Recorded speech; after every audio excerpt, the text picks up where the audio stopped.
Want to know what the movers and shakers of New Hampshire's performing arts are thinking? Welcome to New Hampshire Unscripted with your host, Ray Dudley. This is Ray Dudley, Artistic Director for Square Peg Productions. And in this super duper episode, I get to sit down with the voice of God himself, Jim Rogato. For about the first 8.5 minutes, we just kind of shoot the breeze, talk about skiing, his wife Judys' first time on stage, and about being nervous before performing, and then we go talk a little bit about his pre-performance routines. And then I do some digging. I want to know all about the Rockin Daddios. Has Jim been singing all his life? And how did the birth of the Daddios come about? Then I really get digging, and I want to know what it was like for the Daddios to perform at Mohegan Sun. After he fills me in on all of that, then we get around to the Putnam Fund, which is an organization that brings in all types of entertainment into the Laconia area for free. We're talking musicians, we're talking authors, all types of entertainers, and Jim is one of the folks that helps execute that fund. This is another great interview. Stay tuned. Ladies and gentlemen, the voice of God himself, Jim Rogato. Good morning, my friend. Good morning, Mr. Ray. How's life? Life is great. Yeah? Life is great. I'm having a lot of fun, and now I get to be in the studio with you. Huh? Yeah. I'm glad you came in. There's a lot of things I want to talk to you about, a lot of them. And I thought of more questions on my way in. We'll just chit-chat for a minute. You do any skiing this year? Get any in? I've done a lot of skiing this year. It's been great. You ski or snowboard? I do both. Matter of fact, last time I was out there, I was snowboarding. Unfortunately, I took a little bit of a spill. And Well, thank God you were on the bunny slope, right? I was getting off the lift, actually. But I did make it down without falling. Pretty rough. No, I've been skiing quite a bit. I ski gunstock, wildcat, cannon. You have a favorite? I would say, my favorite, I love to ski wildcat because of the trails there. But gunstock really has the best snow farming anywhere. Oh, is that right? You mean the grooming part of it? Well, I call it farming because they blow a lot of snow. They groom it. It's just tremendous. But just like farming, they plant the seeds, they put the snow out there, they spread it around. They do it so well that late into the season, there's still plenty of snow. Yeah. When there's no snow anywhere else, there's snow on the mountain there. As a matter of fact, my wife and I celebrate our anniversary. Which one? Which anniversary? My marriage anniversary. I was looking for a year. We climb Gunstock, and usually they're closed. So our anniversary is April 20th. We climb Gunstock, and we take our skis or sleds or something like that. We go to the top of the mountain, which has a tremendous view. And we usually pop a bottle of champagne, have that, and then we slide or ski down the mountain, and there's plenty of snow. When you say you climb it, you mean you literally climb it? We literally climb it. Walk up? We walk up the mountain in the snow, yes. You like exercise. I know. I've seen not you that working kind. out. Yeah, it's not walking I saw that up once. Yeah, you I haven't did. seen you there since. That is correct. But yeah, we do that. We love it. And we just have a great time doing it. Man. That's the beauty of living here. You still have your boat? Oh, yeah. I still have the boat. Can't wait to get that in. Hopefully I'll have that in. Depends on ice out. Right now I think it's going to be a late ice out. Normally it's around the 15th of April, but I wouldn't be surprised if it's later that month. But yeah, I try to put my boat in right away. And the nicest thing is being able to go out and watch a sunset. You don't have to really go very far or anywhere in particular. Just go out there and float and watch it, and it's great. Is your boat docked right out back your house, or do you have to go to No, I don't live on the water. Oh. I have a mooring in one of the bays, and we just go down there. It's less than 10 minutes from the house, which is great. Maybe we'll be able to get you out there. Yeah, man, we'd love to. You and your lovely bride. Yeah. For our anniversary. How's Judy? What's she up to? Judy is amazing. Uh-huh. That was well said. Good one. No, she never ceases to amaze me, Ray. She just did something that I take for granted. You probably take for granted. But Judy, is a tremendous stage manager. Mm-hmm. She's stage managed all over the place, and she's highly sought after. Literally dozens of shows. Yes. If not closing in on 100. Yeah, hundreds of shows. But this time she was helping out a local high school. The director was her first time directing at this high school, and they were doing Once Upon a Mattress. Yeah. And she needed some help with some props. So Judy said, well, I'll give you a hand. So she ended up doing all the props, and I built a number of them myself, but did the props. And then she needed some help with costumes. So I come home one night, Judy's sewing these capes and costumes and everything like that. And then the next night she comes home and she says, well, one of the knights dropped out, so they asked me if I would be a knight on stage. I said, you're going to be in front of the curtain? And she said, if I don't have to have any lines or dance or sing or anything like that, I'll do it. So she decided to do that. Well, about a week later, she came back. She says, you're not going to believe this. I have 7 lines. Oh, so my they gave her pressure. lines. Now she's committed. She's going to be in front of the curtain and actually saying. Next thing I know, she has a song and she has choreography. What? That's what I said. I said, first of all, Judy, you don't sing. She said, I know, but I'm going to have to learn the words so I can at least mouth it. So the last weekend, they opened and she came out. You should have told me. Well, she didn't want anybody she knew coming to the show. Man. She was I've never seen anyone so nervous in my life. She told me not to show up at opening night. I bought tickets for the next show. But I showed up anyway, and I, of course, had a bouquet of flowers for her because this is her first time being on stage with lines. One other time she played for a reading, she played a dead person, and so she didn't have any lines, and she was fine. So she did it. She was obviously nervous, especially when she saw me sitting in the front row, dead center, with a big sign that said, Great Night, K-N-I-G-H-T, Sir Judy. You had a sign? Sir Jude. You had a sign? Yeah, of course. Man. And I stood up and I was holding it. That completely got to her. And then she went through the show and she did a great job. I was so proud of her. She was so nervous. I cannot believe you didn't, post something on Facebook, or I would have loved to have seen it. I just supported her. Well, she really didn't want to be out there. I get it. And she was afraid that people would see her. Just having me out there was enough, and the parents of the students and whatnot. They had a pretty good crowd. And so she did it. I asked her, I said, so what did you think? Would you do it again? She looked at me and she said, no way. Isn't that funny, huh? So being in front of the curtain is not her thing. You're right. We take that for Backstage. granted. I mean, we still get nervous, but it's just part of the package for us. Do you get nervous? I do. I You do? all the time still. Yeah, I do, which is kind of funny.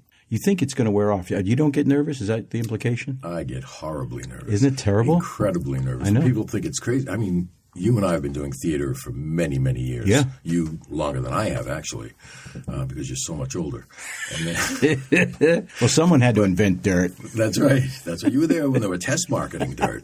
I knew that. I was told that. I saw it in the history book. That's right. Yeah, I do. I still get very nervous. And I think the day that I'm not nervous is probably the day that I shouldn't be doing it again. It keeps you on your toes. You have to be aware of everything around you. But if you're not nervous, if you're too comfortable with it, that's when something's going to go wrong. Yeah. And I say that from experience, by the way. I've almost had a heart attack. I mean, the adrenaline just flows so hard. My heart pumps so hard. It's just crazy when you're waiting. I almost would prefer to be one of the first people on and get it over with than have to be backstage waiting and you're hearing the lines coming and you know your entrance is coming up.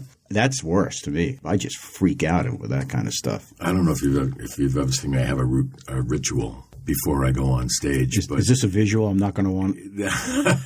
I'm usually in costume. You'll see me backstage doing calisthenics, whether it's jumping jacks, push-ups. I'll get That's down on smart. a bunch of push-ups, trying to help me relax a little bit, but getting me ready for that moment to be on stage. And if I don't do that, it's a different performance for me. So I do it all the time. People think I'm crazy. No. You need the oxygen, right? The oxygen refreshes the brain and gets you ready for that. Right. I have never been one. I see these young kids sitting there, they're YouTubing or they're texting, and they're just out of it. There's no show prep. Makes me crazy. Oh, yeah. Absolutely makes me laughing, joking.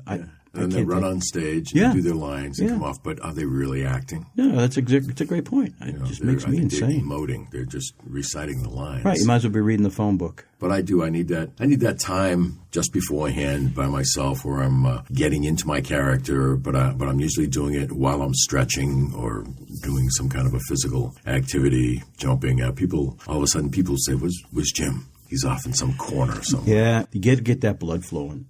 Absolutely. What do you do?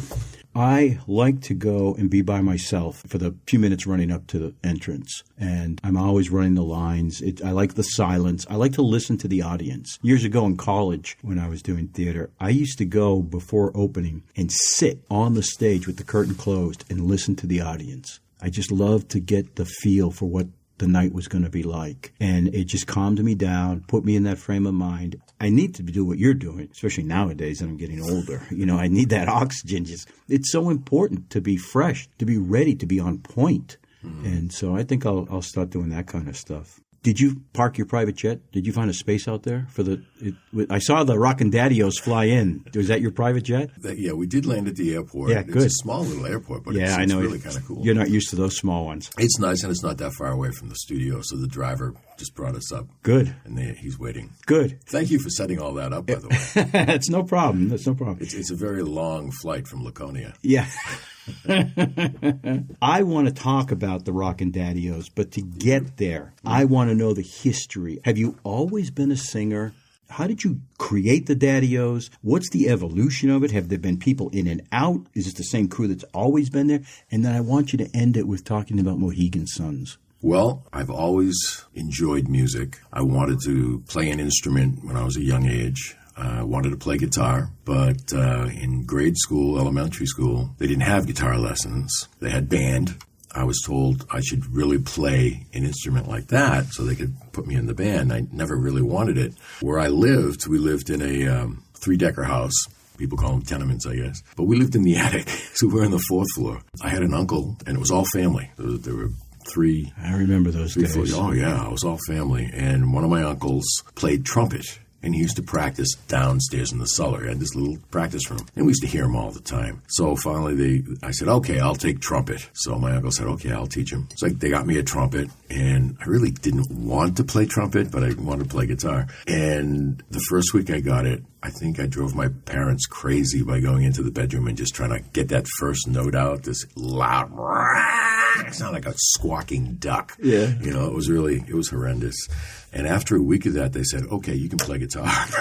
Good job, Jim. Good job. Yeah. I'll never forget. I went to Jimmy Mosier Studio, which was in Lynn, Massachusetts. And he was a fairly famous musician. And I bought a guitar on time. So in other words, I was renting it. Every week I'd pay so much. And it was a harmony guitar, double F hold, really kind of neat. And I took lessons for approximately a year, learned how to read music. And most of it I picked up by ear. And my guitar instructor said, the best thing you can do if you really want to get better is you have to play with people. So the more you can play with people, the better you'll get. So at that time, I was young. Going into high school, and then we started a band, of course, a neighborhood band. Sure. 4 guys. None of us knew how to play, but we had a lot of fun, and we did that. And then after that, I took some more lessons, some jazz lessons with a gentleman by the name of Bella Sarkozy. Great name. Great name, yeah. I should have used that when we did this. Yeah, that's right. I took some lessons with him, and he introduced me to some people, and I started playing professionally after that. My first job was, believe it or not, playing in a pit at a strip club. And I'll never. Is this on Route 1? This is. I might have been there. Danvers and Peabody. It was called the Palm Garden. On Route 1, it's probably. No, actually, it wasn't Route 1. It was off of 114. It was really kind of cool because the way it was set up was the bar was a large bar, and we were in the middle of the bar, and the dancers would come down on the bar and dance for the patrons, and we'd be sitting in the well, kind of like a well, and I'll never forget. I was only 17, 18 years old, and I was playing guitar in the pit for them. And I still have feathers from a boa from one of the strippers came down and put the boa around my head. Yeah, and I kept some of those feathers. And I'll never forget, that was my first paying job. And next morning, after my first night there, my father looked and he saw this boa. He said, where did you get that? I said, I'm playing a gig. He said, where? And I told him, well, after the shock, I can imagine. He looked at me and said, attaboy. What year was that? That was a long time ago. You want me to give away my age? But anyway, that was my first job. And then from there, I've played in many different groups. I played in a Greek band, a band called Ta Elenopeta, where I actually had to change my name from Jim Rogato to Demetrius Athos. What? Yeah, because they wanted, when you were playing, they wanted all Greeks. And I had auditioned for it, and I had the right feel, the rhythm for it. It's something that I really enjoy. When I play, rhythm means a lot. The percussion, you use percussion on your right hand. So I played with them for a number of years, toured all over the place. It was really cool. We had one of the biggest bands that was out of Peabody, which has a large Greek, or at the time, a large Greek population. And we used to do the Galendia, the big parties in Lowell and Lawrence. We had 2 belly dancers. We had a male belly dancer and a female belly dancer. Man. We had a doumbek, which is a drum player. We had a clarinet. We had a bouzouki. We had a bass player, drummer, myself on guitar. And I'll tell you, it was a lot of fun. I had a great experience. I learned a lot about that. And then from there, I just kept playing around in groups. And then I put a band together called the Rusty Rockstar Roadshow, which was a 9-piece rhythm and blues band that I actually modeled after the Chicago blues area, because I've been living out in Chicago, and I came home and started that. And I did that for over 20 years, touring around. And we played down at Trump's Taj Mahal back then. No kidding. We played down there, yeah. By the way, then I retired that about 8 or 9 years ago. Just recently, my sax player got a hold of me and said, I want to put the band back together again. Just like the Blues Brothers story. Yeah. He says, we're putting the band back together. And I said, no, I'm not interested. And he says, well, I have this, and this. And I said, you have all of that? I said, we need a place to rehearse. He said, I have it. He says, well, what about the horn section? He goes, I have them. They're all in. I said, you're kidding me. He says, all I need is, if you can do it, we can do this thing. And I said, all right, I'll give it a try. He said, good, because I already have 3 gigs booked. No kidding. So we're doing our second gig this Saturday night. What? Where? Yeah, on Court Street in Laconia at the VFW, which is... I saw that on Facebook. Yeah, which is really, it's a nice hall. It's open to the public. It's a $10 donation. It's going to be a lot of great dance music, but we're definitely going to live up to the name of Rusty Rockstars, because I'm pretty rusty doing that music. How many pieces in that? How many? 9. 9 pieces. Wow. Yeah. And who knows, maybe other guys will show up. Yeah, it'd be a full stage, huh? Oh, yeah. It was so great to be able to get together with, because I've played with, there were only 3 musicians that I hadn't played with the band. He had substituted a few people because, over time people move away. Yeah. And unfortunately, we had one gentleman who passed away. We obviously couldn't have him playing again. Right. But it's been so great. I expected the first rehearsal that we'd get 10 songs down. Well, we ended up getting 20, and it just went so well. It was a lot of fun. And I play a different character with that. I'm actually, even though you've seen me on stage many times, I'm kind of shy. I think most actors actually are. So I decided, when I started that band, I was going to go under a different name, which is Vito Calamari, which a lot of people know me as. I mean, you know me as Vito. I did that because I didn't want people to think it was Jim Rogato. I wore a white suit, black shirt, white tie, white hat, and sunglasses. So I had a persona that I persona, and that persona lasted for over 20 years doing that. So there are a lot of people that still call me Vito, and when they call me Vito, I know how they know me from, which is from that band. Yeah. And then after I retired that, I kind of went into shows, acting. One of the first shows that I did, and it's a long story to get onto the Rockin Daddios, but I went down to audition for a director, which I know that you know, who was putting on a variety type show on the 50s. I was, believe it or not, I came down to buy a printer for my computer, and I saw this poster on the wall. It said auditions for a 50 show. I looked, and my wife said, hey, why don't you audition for that? Because I knew after New Year's, I was severing my ties with the band. And she said, you should do that. It'll be a lot of fun. And I said, well, maybe I will. I'll see if I'll audition for the Pit. So I took down the information. And I showed up. Going to the audition was a horror story, trying to get there and everything. I didn't know any place in Concord. I really didn't know anything. And I walk into to the Audi, and I'm carrying my guitar, and I figured I should probably bring some music to show them that I can read music. And I walk in, and there are people waiting in line, and I walk up and they say, fill out this application.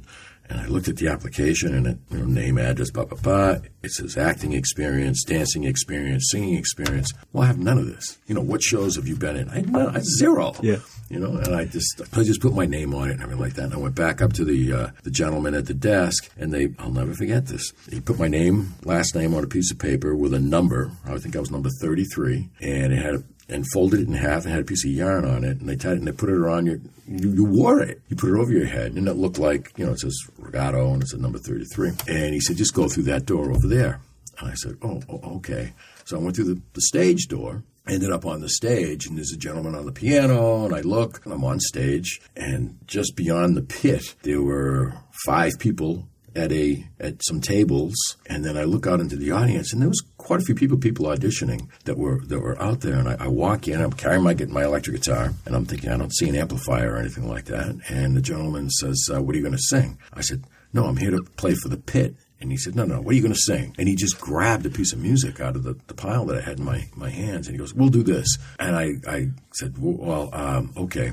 And I looked at it, and it was a song I'd only done a couple of times. It was the song by the Honey Drippers, and Sea of Love. So I started singing it, thinking, well, I'm not going to be singing in the show. I'm going to be playing in the pit. And as I was singing it, the people down on the front just said, "Okay, that's enough, thank you." And I thought I hadn't even gotten through half of the song. I did like a verse, and I started to get into the chorus, and I said, "Okay, that's fine." And I looked out, and I thought, what the heck? And the audience didn't react. Well, I wasn't used to that. I'm used to playing in a band that the audience would go bananas. They're up there dancing, they're screaming, they're yelling. They used to love it.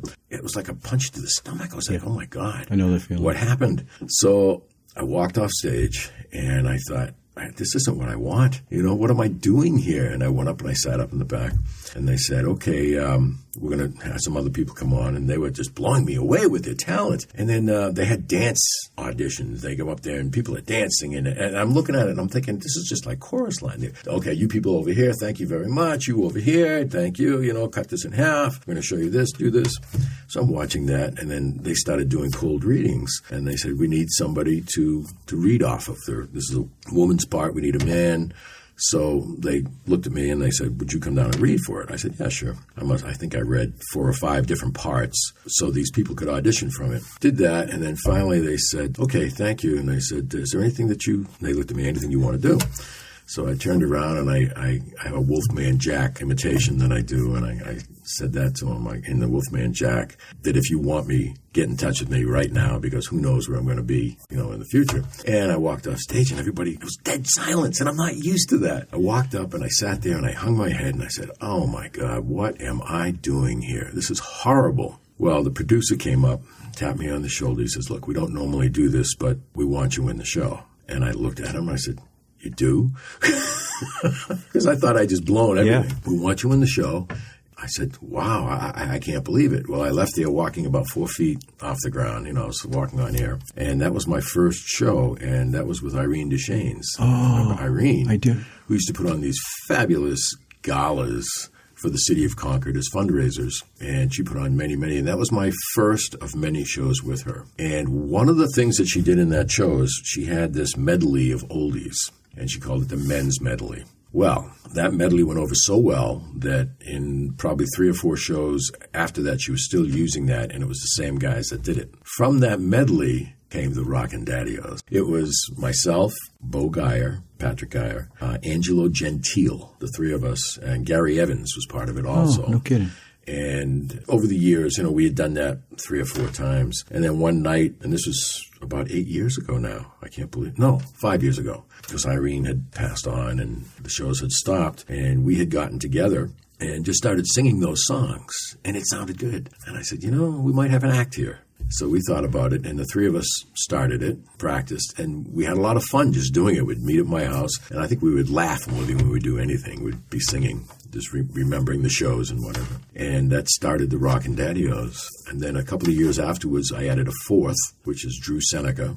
So there were 4 of us. 2 of us play guitar with the group. Drew was left-handed, I'm right-handed, so it bookends the group perfectly. And we both have the same guitar, which really looks cool. And we do all the old doo-wop, a cappella, and then we'll throw in the guitar. From there, we started playing around, and then I knew of this agent, and she knew me from the other band that I had, and she said, that sounds pretty good. Would you be interested in going down to Mohegan Sun? And I said, well, that would be pretty cool. Yeah, and then it kind of left off for a while, and she didn't get back to me. So I kept bugging her. And I think finally she didn't want to hear from me anymore. And she said, okay, well, they're going to try it. Because we didn't have any PR kit. We didn't have anything like that to give them. They said, they're going to hire you on my recommendation. So you better be good. No pressure there.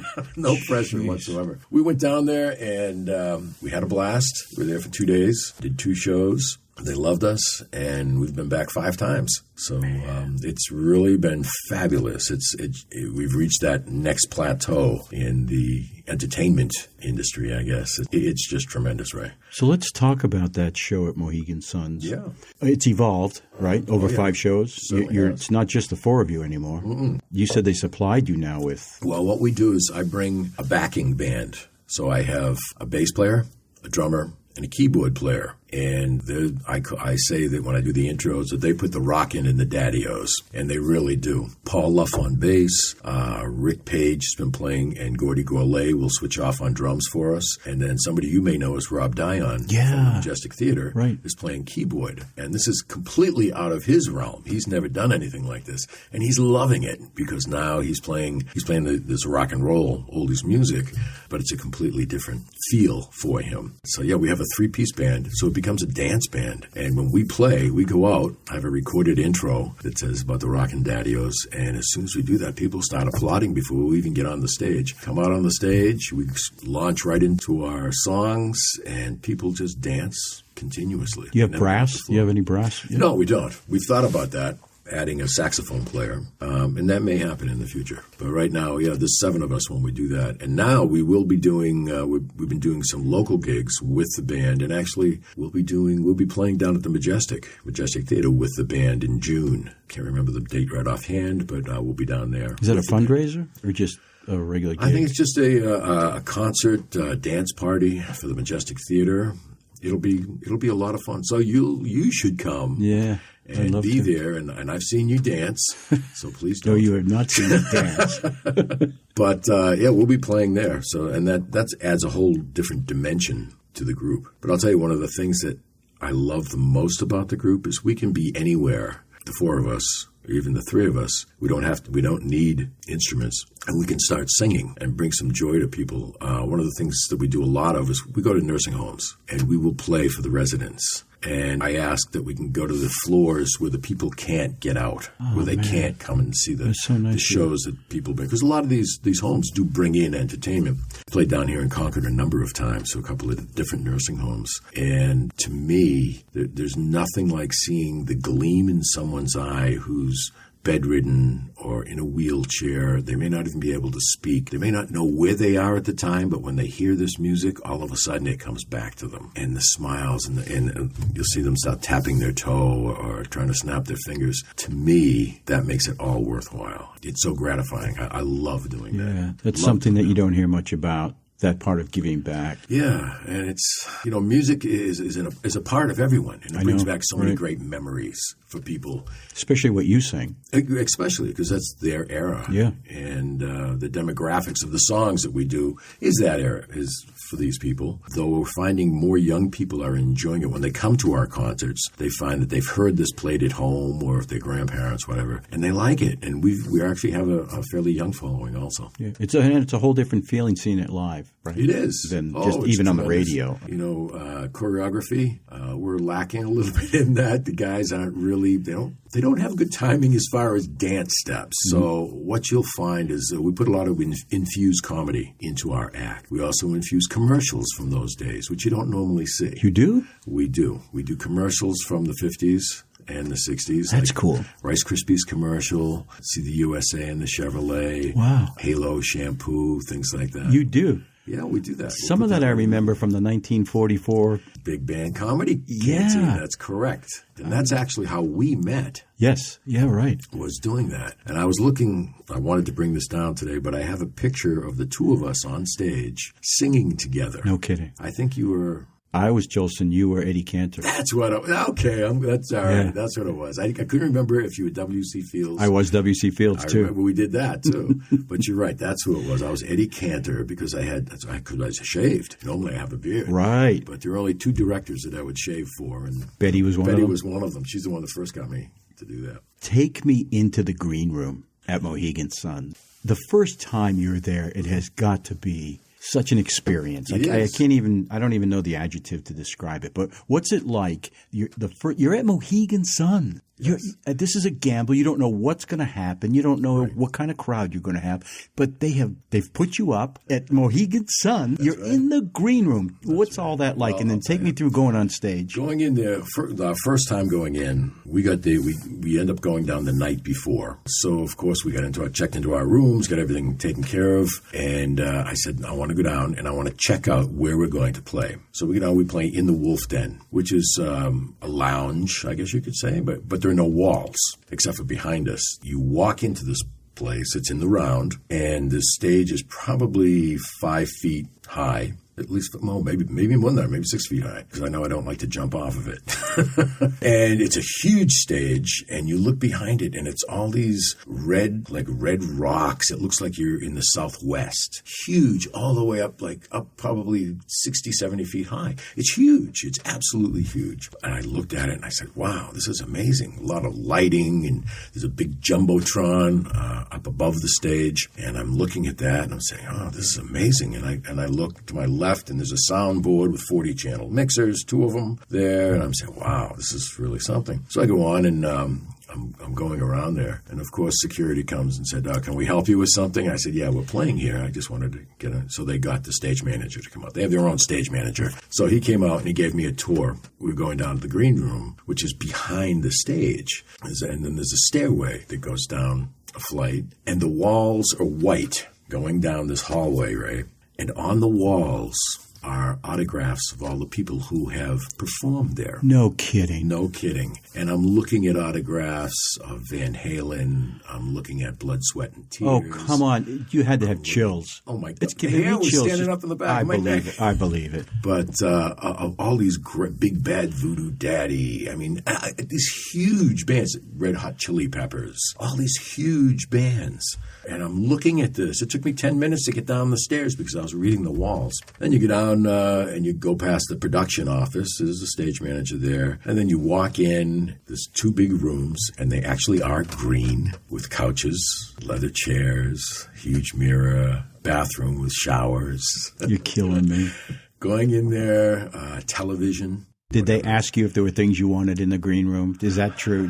Yes, they did. They did. I wasn't going to get in, but yes, that's they did. all right. You got to touch it. You go by, and then there's a table, and there's coffee, there's tea, soda, some adult beverages, if you want that. I'm sure none of the rock bands ever took part of that. Well, we didn't partake in any of the adult beverages, I can tell you that. So there's 2 of these big rooms like that. So we went in there and kind of checked it out. And, of course, we're all excited. I'll bet. Very excited. And they say, listen, whatever you want, just let us know. We'll get it for you. So when I just said, would you please, when we go out, just give us a 15, a 10, and a 5. For those in theater people that, how much time is left before you go on stage. So they did. So it was really neat. We had to go to a sound check at 9 o'clock in the morning, which was a little unusual for us. And the sound check is really different because there are no walls. Everything that you're saying goes out into the casino. And what they're thinking is they want people to hear it. I was a little nervous about that because usually with sound check, hello, 1, 2, 3, 1, 2, 3. Right. I said, we're going to do songs. We're going to just start singing our songs. And because this is a perfect time to advertise who we are and see what happens. So we did. We went out there, and as they were checking the drum set, the keyboards, the guitars, everything like that, each vocal mic, and then we started. They said, "You want to try some?" I said, "Yes." So we came up with a couple of 3 songs, and we started doing it. And between each song, would stop, and then I would, being the marketer that I am, would say, "Don't forget, ladies and gentlemen, showtime, free show, Rockin Daddios, come and get it." Well, people were lining up, believe it or not, at these rails. It was like I think it was like corrals, the big wooden beams. And they were coming and listening to our sound check, which was very cool. So we finished the sound check, and we're back downstairs and kept reading the walls. And then when it was showtime, when we went out, there was a line to get in, which blew me away because I thought, we've never been here before. They don't know who we are. And there was this huge line through the casino, out the hallway, down the right, and we actually packed the place. And management came down and said how happy they were with us and loved us and gave us our next date to come back. Great. Jeez. So before we left, I did get a magic marker and sign that wall. You did. I did. As the Rockin Daddios. As a matter of fact, you'll see 4 signatures. 4 Rockin Daddios signs. The last one I did was under Blood, Sweat, and Tears. Seriously? Seriously. It was Blood, Sweat, and Tears logo, and then I put mine, but America. Everybody's played there, and they still continue to. So you're in the green room, and you're getting ready to go out. They give you the 5.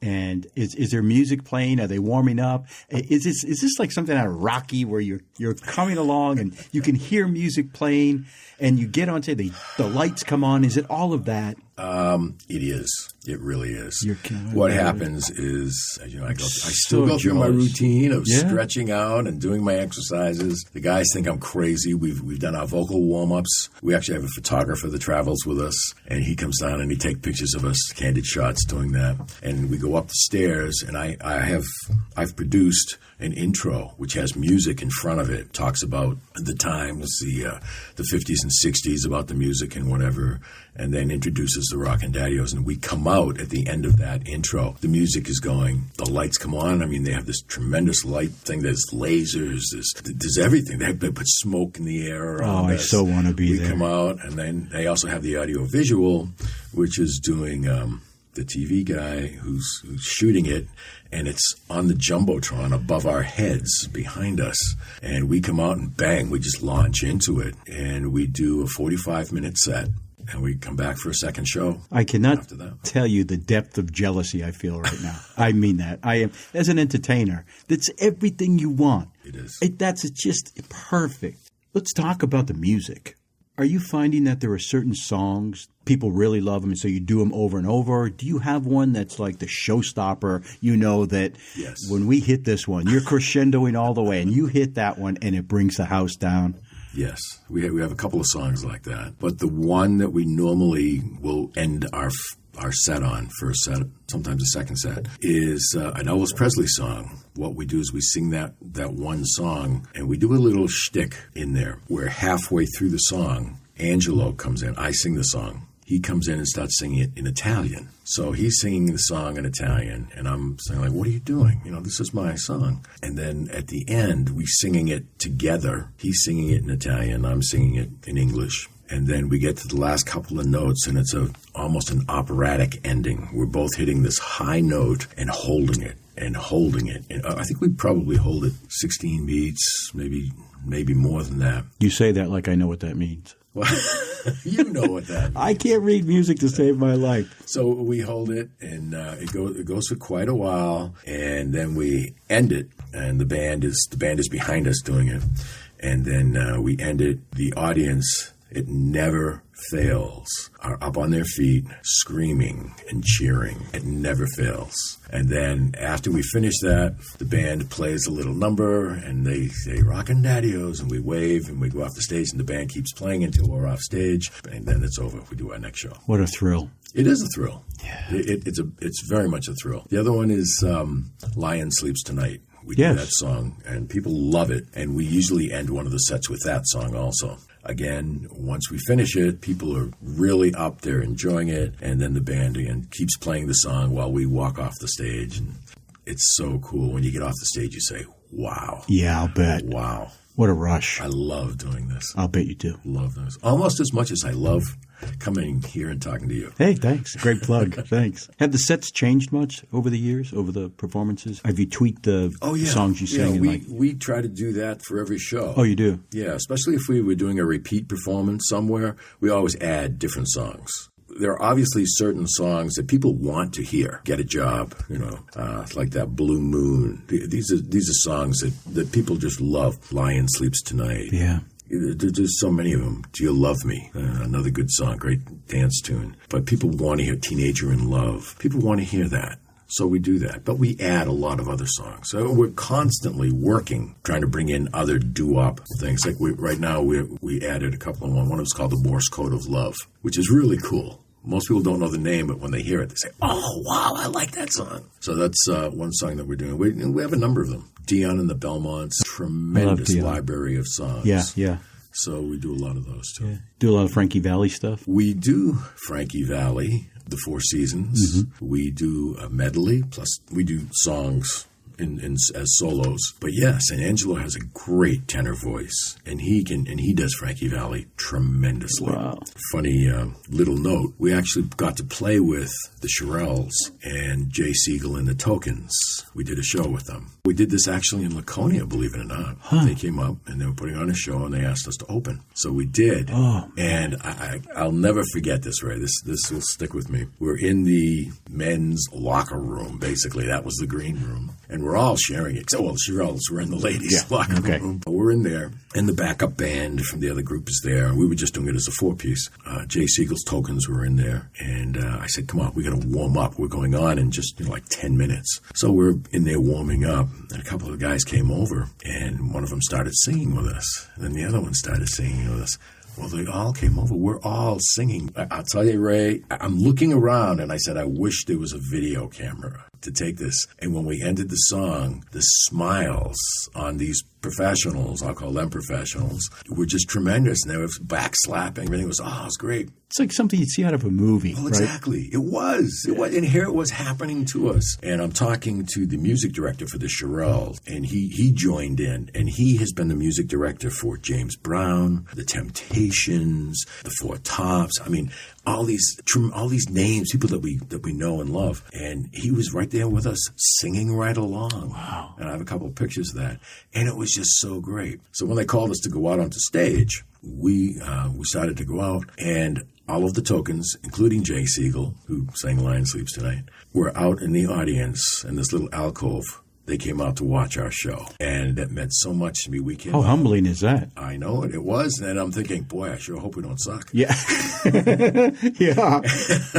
And we get on stage, and we did our show and came off, and it was great. And those guys were all giving us high fives and saying, great job, great. After the fact, then the Shirelles, nicest people, really great. Afterwards, we were doing this thing, and Jay Siegel said, who's got that high voice? No, we couldn't do the same songs they were doing. Yeah, they right. had to approve our set list. So we started singing one of his own songs, and he couldn't believe that we hit the notes just like they did. Oh. And that Angelo hit this high note, and he stuck his head on, and he said, who is that? This is Angelo, Jay Siegel. And he was just impressed. And he actually emailed me the next day congratulating us on such a good show and hoping that we got to play again. And to me, that's the high point. That's the high point. Boy, your bucket list is just getting ticked off, huh? I mean, there's things happening that you probably never even thought would ever happen to your life. Never thought of that. This all came about because of Irene Duchesne's doing a 50s musical. Wow. How many years ago? Yeah. And we've just had so much fun doing it, and now it's led into something which has gotten much bigger than I ever expected. Well, congratulations on that.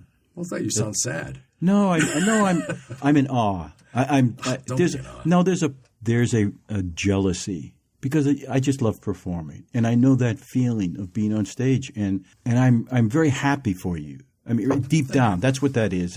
I'm glad that somebody is having that type of a life. It makes me and to know someone who does that makes me very happy and contemplative. Because in my mind, I run the scenes. I can see that all happening. I can hear the music. I can see you walking out of the green room. I can see you on stage. Well, maybe we can get you to come down there one time. Oh, yeah, maybe. I would love to. Can I go back? Can I get a backstage pass? Absolutely. I would love to. I'll put you on the list. I would love to. We Thanks. actually do have a list. And You do? We do have You're laminates. killing me, man. You're killing me. It's a guest list, and we're allowed 10 seats that are reserved for the band for our guests. So I could put your name right on there, or either that, or I'll get you a laminate that says Rockin Daddios. Oh, I got to have that. And you have I got to hang that up free at my house when I'm done. Free access to the stage, down below, into the green room. All right, I'm going to be there. I wanted to go to the last one, but we had that big snowstorm. February 13th, and that was tough. Are the crowds big? Are you getting big numbers? How many people is it? Good. I would say probably 800 or so. Man,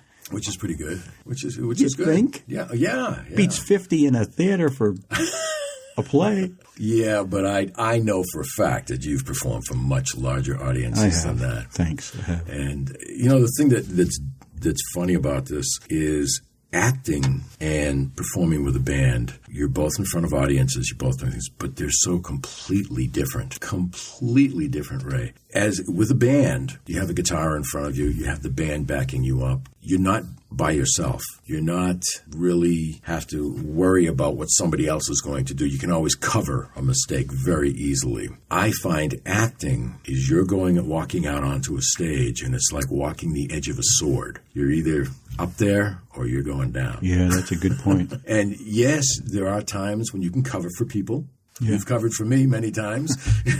But you can't ad-lib your way out of it. I mean, like you could on stage. Right. On stage, you can ad-lib it pretty easily. Sometimes you can ad-lib a little bit as acting, but you have to give a certain cue at a certain time. Music, you don't have to do that. It's a completely different feel. Your audience isn't participating. When you look out into that audience, they're sitting still and they're looking at you. In a play you're talking about. In a play. Yeah. Right. In a theater, they're looking at you like, okay, is he going to screw up or not? Mm-hmm. Yeah. I don't get what he's saying. I don't understand, or I can't hear him, or, they're thinking like that. With a band, it's completely different. Completely different. So people say, how do you get nervous going out with a play when you've been performing music as long as you have? And I just reiterate that it's a completely different animal. Completely different. Yeah, I would imagine that performing in a band or singing on stage is very organic. You get feedback right away from the audience and can play off that easily. Right. I mean, in a play, it's very structured. Mm-hmm. And so even if the audience is laughing, the most you can do is pause. Right. You can't interact with them. Exactly. But when you're singing, you can play that up. Absolutely. Absolutely. You want to repeat another verse? You do. Right. Can't do that in a play. Yeah, that's perfect. Because you control that. That's really kind of nice. That's exactly what it is. And that's why I said when I was talking about my first audition, I wasn't used to having people just stare at me. People are normally dancing and just having a grand old time. Of course, it's usually alcoholic I'm sure. involved. Yeah, could be. But for the audience, anyways. Yeah. So that they're loose and they're having a great time. Whereas with a play, it's completely different. You're playing to that audience. Right. You don't always get the same feedback. Well, in a play, they're there to be entertained. I would think when you're singing, they become part of the performance. Mm-hmm. It's very interactive, whereas with a play, it's not. Correct. And there are different rules, stage rules, with a band as opposed to being in a performance with a play. I've learned so much, and it's helped me be a better musician, entertainer, learning all those rules and tricks of the trade, I guess. But it's tremendous to be able to do both. I love them both. I'll do them as long as I can. Yeah, good for you. I'm physically able to. I am so happy for you. I mean that genuinely. I am so happy for you because that's it's like a kid's dream come true. You, a few minutes ago, started name-dropping performers. I didn't mean to do that. No, but that's a great segue because I want to talk to you about the Putnam Trust. The Putnam Fund. Talk about that. How did you get involved? What kind of acts are you bringing in? And hammer away that it's free for the public. Yes. The Laconia Putnam Fund. It's a free concert series, free lecture series. You actually have one down here, the Walker Lecture Series. Oh. Same type thing, where you bring in entertainment or lecturers that's free to the public. It started in 1962 by a young lady by the name of Nellie Chamberlain, who wanted her parents, their name to live on. So what she did is she left an amount of money to the city of Laconia in their name, Pearlie and Ellen Putnam. And that was put into a trust, and that's grown over the years. And what it does is you're able to bring in performers, lecturers, whatever. It has to be in the city of Laconia, and it has to be free to the public. So that's been going on since the 60s. I was asked to be on board. One of the members. There are 5 of us on the board, and one of the members was his health was declining and wanted to had to go off the board. And they looked around, and because of my things I was doing with the bands, they thought he would be good. I was very active in community, and they said, let's ask him to see if he'd be interested in doing this. So I was asked, and I said, I'll be more than happy to fill out the rest of your term. I knew the gentleman. He was kind of like a mentor to me. So I became on the board, and I asked, what are you doing? What are you bringing in? And they were bringing in lots of different entertainers and lecturers, but really geared to a different audience, an older demographic. So I said, look, I'd be more than happy to help you out. I know some agents. I can get we'll see what we can get for acts. Since I've been on there, we've brought in all of the Irish tenors. So you've had John McDermott, Ronan Tynan. They come in, and we put them around Laconia, different places. We usually use Sacred Heart Church for that, which has a tremendous acoustics and seats almost 900 people, and bring them in. And again, it's free to the public. So they just come in.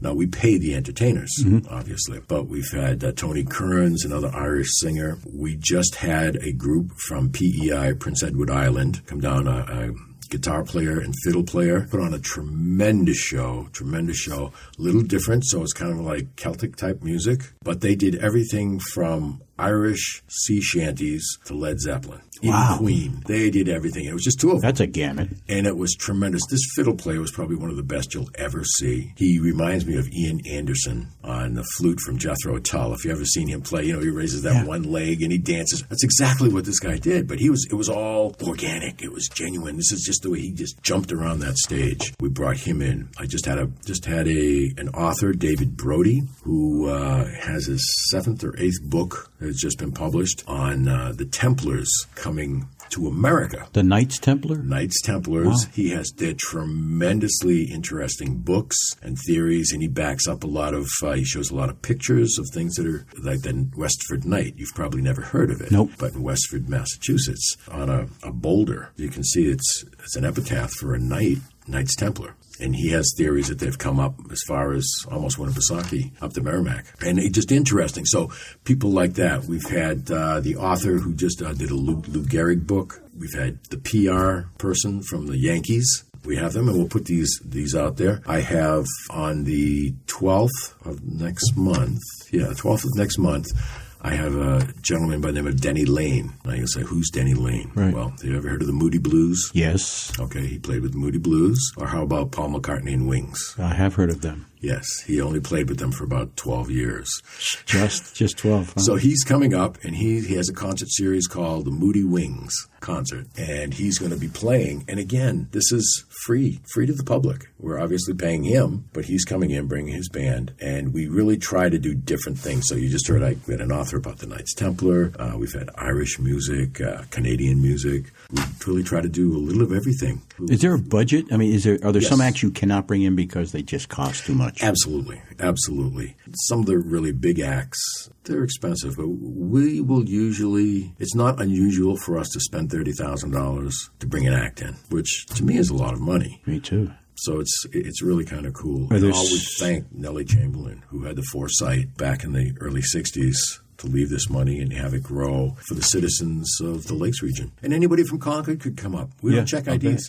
Yeah, good point. And it's first come, first seated. So you just show up and come in. You have good audiences that you tend to fill it? We have very good audiences. What's amazing is when I tell the performers how this works, they're just astounded. They say, you mean none of these people are paying? We said, no. They said, well, how do you make money? Because we don't try to make money. The business side of it. We're bringing you up here because you wouldn't normally come here. He goes, no, that's true. He says, but you wouldn't normally come here, so all these people, everybody who's here has the opportunity to see you. I said, this is great for you because now you're going to sell more albums, more CDs, whatever you have, more books because of that. And we do it as a service to the community. Is there an act that you want that you've been trying to get that you just can't make the connection, or you're like, man, I got to get that act in here? Yeah, we've been working for a number of different acts. The one I'm working with right now is David Clayton Thomas. We're trying to get him to come in, the singer from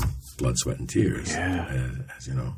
Denny Lane was a great one that we were able to get. Blood, Sweat, and Tears. Oh, my gosh. And who knows, we may get them. But we've had people like James Montgomery. We have a blues night, usually in November. I've had Coco Montoya from L.A., Duke Robillard. I've had Room Full of Blues. Just a lot of great performance. John Butcher, tremendous guitar player. Monster Mike Welsh. We've had a number of great entertainers, all different genre. And that's what we really try to do. What's the best venue that you found to put them in? You talked about the church, limited. But is there... Yeah, we're limited. We usually go to the Laconia High School Auditorium. Really? Yes. How is that acoustically? Actually, it's not bad. It's not bad, but it seats less than 500. So when we have a large group, like when we had Mary Wilson from the Supremes, we had her, and we went to the middle school in the gymnasium, and set up chairs, and we had to build a stage, sound system. Putting up the stage and the sound system and the lights was $10,000 by itself. Oh, my God. So when you think, we spent a lot of money to do that. So we try not to do that as often as we have to sometimes, but it depends on the act that we get. We find that the acts that pulled the most people, believe it or not, are the oldies. Yeah, I believe that. And the Irish singers. I don't know what it is, but the Irish singers bring in a great crowd. A great crowd. It just amazes me. I wouldn't have guessed it. I really wouldn't have. I never would have. The either. oldies I get. I once saw Paul Revere and the Raiders down in Boston. They do a lot of free concerts down in the City Hall Plaza. The number of people who come out for that is just crazy. Sure. I mean, there was wall-to-wall people there. People of our demographics. Yeah. But there's something about that time of music. People keep coming back to it over and over and over. Well, they had, as Dick Clark used to say, a great beat, easy to dance to. Yeah. And they all had stories, and you understood what they were saying. Yeah, it's okay. So I got to have you back because that is a great point. And one of the things I like about Dick Clark or some of those shows that plays the top 10 or whatever, or every summer you hear them, the stories behind the songs are fantastic. And they're always finding out other things. Well, this artist was supposed to sing this song but didn't get it, and it got bumped over to this artist, and it was written because of this situation. To me, that's the icing on a song. It is. It is. Actually, my agent, who does a lot of the booking for us, was a British pop star in the 60s. And really? You can actually look her up. Just what you were saying about the one song, she was supposed to record the song Downtown. Petula Clark. Yes. Someone that ended up getting it because she was out touring with the Rolling Stones at the time. These are great stories. And Petula Clark there, and they said, all right, we'll just do it as a demo. We'll have her sing it. So she was a contemporary of my agent. And she ended up getting the song. And that's, unfortunate for... Yeah. It was great for Petula Clark. Yeah. But, Julie, it was devastating for her. Yeah, I'll bet. Yeah, but she was out with the Rolling Stones, and she's toured with the Beatles and the Stones and this and that. There's a whole... We'll got another program on I know. that. Well, it's good to end on that one. Did you have anything you wanted to cover while you're here? That I wanted to cover? No, I just wanted to thank you and just say over the years that since I've known you and performing with you, I love being on stage with you. Oh, thanks, man. I hope we get the opportunity to do it again. Yeah. You just got cast, by the way. I did just get cast in a company, it's called. Congratulations. And it's up at the Winnipesaukee Playhouse. Yes. Goes up, I think, the second weekend in May. It should really be good. Some great songs in it. I know. It's funny, I wasn't really looking to be cast in it, but I was. How does that happen? But I really, I don't know if I still have my Max Prince Show cup. I love that show. Which, the Max Prince Show, which we did Laughter on the 23rd Floor. Yeah. And you were in that. You were Max Prince. I was. And I was, it's worn off, but I was Val, one of your head writers. Yeah. And I had more fun with that show. I love that show. You. Thanks, man. It was great. I feel honored to have been in as many plays and shows as I have with you, and I just hope we can continue Don't make me cry. That was a great show. I continually think about that show. Do you really? Yeah. About the lines that you missed? About punching holes in the walls, and the fight scenes are there, and there was just so much. It's a well-written play, and we had a good cast. It was just so much fun to do, and I was glad. And I'm glad that we've got a chance, not enough to do things, but we'll get back to doing some. And you actually had these cups, these these mugs made up, Max Prince Show. We individual used them ones for everybody on stage. Individual, and I played Val, and there's my name right there. Yeah. And so I brought that in today just to jog your memory. I'm going to show that to the camera. You were tremendous. Thanks. As you always are. I got it up. So what are you in next? Titanic, the musical. Titanic again? Yeah, Gene's Playhouse. Yes, again is right. Yeah. We did that together. Oh, we did. I know. Years ago. That was a great show. Some of my dark days. The set was unbelievable. I know. The set was Titanic. We had no room backstage. Doors sliding out and opening up was just impressive. It was, with the tables and everything coming out the doors. Yep. And then the tables would slide back and the doors would close and it became another part of the ship. So when does that go? That is in July. Are you doing anything before that? No. No more one-man shows? No, I haven't. Actually, you did Truman. I did. Truman Capote. For anybody who missed it, you missed a show that was just incredible. Ray knocked it out of the park. Thanks, man. Just knocked it out of the park. You're an incredible actor. Thanks. That was a once-in-a-lifetime thing. Oh, yeah? Yeah, that was tough. That had to be on your bucket list, though. Not the show itself, but to do something individually, because I never heard of the show until Matt brought it up. We need to talk about that and all the work that went into that. I'd love to hear more about that. And I saw you in that, and you moved everyone in that theater. It's the only performance I've ever done where I had to go back out for a second encore standing ovation. That's great. It was crazy. You deserved it. Thanks, man. You absolutely deserved it. No, thanks. I appreciate it. I'm honored to know you. Yeah, thank you. Thanks for coming in today. Thanks for listening. New Hampshire Unscripted is produced by Square Peg Productions. This podcast, as well as all of our others, can be found on iTunes as well as SoundCloud. And if you'd like information about upcoming productions, please check out our Facebook page as well as our website, which is www.squarepegnh.com.